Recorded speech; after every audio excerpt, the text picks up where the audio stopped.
Great. Why were there no protests ever for Saint Barack Obama? There were anti-war protests, and I was a part of them. I've also been a part of immigrants' rights movements, both in Europe and in the UK, regardless of who's. You haven't got a Scooby about Obama. You don't know any of the numbers. I didn't know one. And here's my point. Let's bring you back in on this.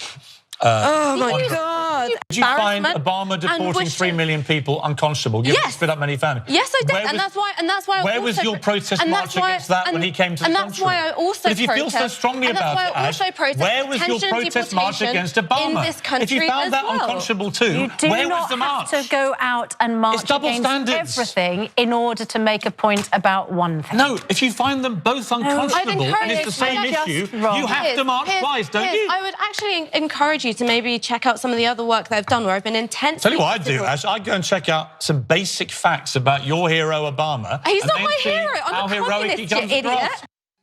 I'm a communist, you idiot.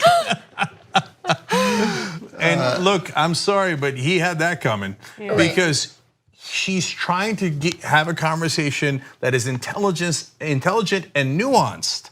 That says, look, here's what I disagree with Obama on, here's what I disagree with Trump on, and here's the difference between the two. He's like, oh, so you loved Obama.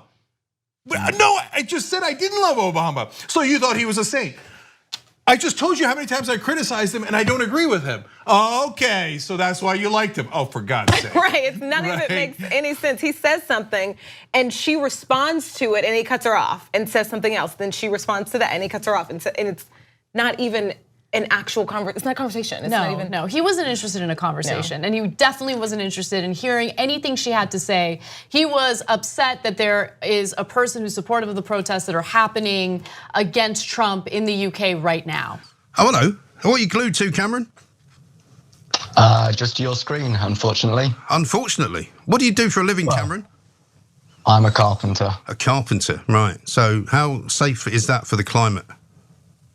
Well, I work with timber, which is a much more sustainable material rather than concrete. I also. But you work with trees that have been cut down, then, don't you? It's a sustainable building practice. How is it sustainable if you're killing trees? Because it's regenerative. You can grow trees. Right. Well, you can grow all sorts of things, can't you? Well, you can't grow concrete. You can.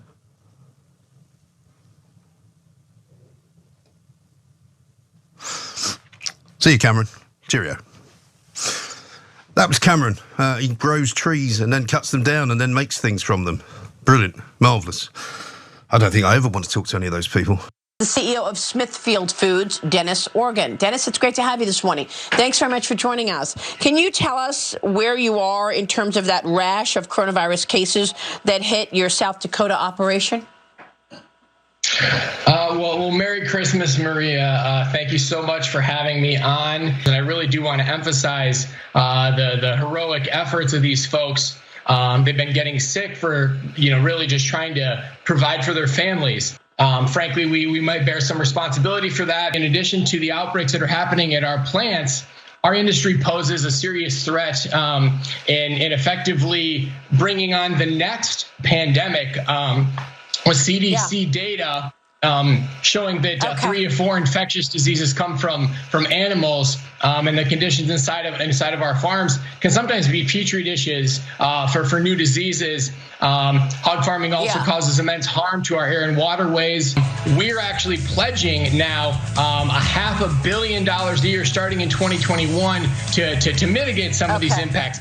As he's going, she was getting visibly uncomfortable because a CEO was saying something that could be damaging to industry. Her getting uncomfortable says so much about what she believes her role in the media is supposed to be, and in particular on Fox Business. It's not about informing people about the business world. It is just advancing the interests of those industries, or else she would consider what she's doing right there. Like if you had the CEO on, and he was actually the CEO, and she has no reason at that point to suspect, other than the fact that he's saying something that could be damaging, that he's not.